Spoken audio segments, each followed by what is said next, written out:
عمر بن سعد کی آمد۔ ادھر قافلہ حسینی کربلا کے میدان میں خیمہ زن تھا، دوسری طرف یزیدی حکومت ان نفوس قدسیہ پر قیامت برپا کرنے کی بھرپور تیاریوں میں مصروف تھی۔ 3 محرم الحرام کو عمر بن سعد 4000 سپاہیوں کے ساتھ مقابلے کے لیے کوفہ سے کربلا پہنچ گیا۔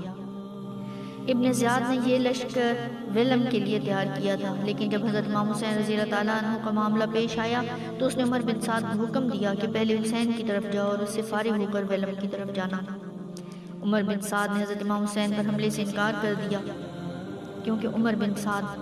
حضرت سعد بن نبی وقاص رضی اللہ تعالیٰ عنہ جو کہ صحابی رسول صلی اللہ علیہ وآلہ وسلم تھے اور عشرہ مبشرہ میں سے ان کا بیٹا تھا، وہ نواز رسول صلی اللہ علیہ وآلہ وسلم حضرت امام حسین رضی اللہ تعالیٰ عنہ کی فضیلت سے خوب واقف تھا۔ اس لیے اس نے کہا کہ مجھے اس عمل کے لیے نام بھیجیں، کیونکہ یہ میں نہیں کر سکتا، اور ساتھ ہی اس نے اپنا استعفیٰ پیش کر دیا۔ اس پر ابن زیاد نے کہا کہ اگر تم چاہو تو میں تمہارا استعفیٰ منظور کر لیتا ہوں، مگر اس کے ساتھ ہی میں تمہیں دوسرے علاقوں کی ولایت سے معزول کر دوں گا جن پر میں نے تمہیں اپنا نائب بنایا ہوا ہے۔ عمر بن سعد اس مسئلے پر غور کرنے کے لیے کچھ مہلت مانگی، اور پھر اس نے اس معاملے میں جس سے بھی مشورہ کیا انہوں نے اس کو حضرت امام حسین رضی اللہ تعالیٰ عنہ پر حملے کرنے سے روکا، حتیٰ کہ اس کے بھانجے حمزہ بن مغیرہ نے کہا کہ خدا کے لیے امام حسین پر ہرگز لشکر کشی نہ کرنا، یہ سراسر اللہ کی نافرمانی اور قطع رحمی ہے۔ خدا کی قسم اگر تمہیں سارے جہان کی سلطنت سے بھی ہاتھ دھونے پڑیں تو یہ تمہارے لیے حضرت امام حسین کا خون بہانے اور اپنی گردن پر لینے سے زیادہ آسان ہے۔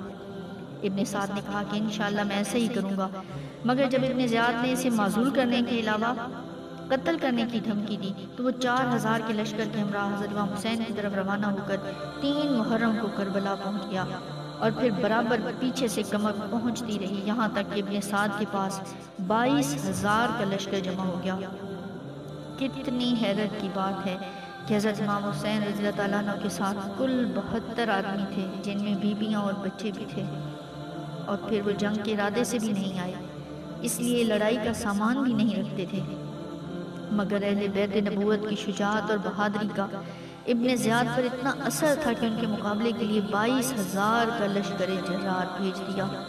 اور وہ دگنی چوگنی 10 گنا تک یا 100 گنا تعداد کو بھی کافی نہ سمجھا، اور کوفہ کے تمام قابل جنگ افراد کو کربلا میں بلا بھیجا۔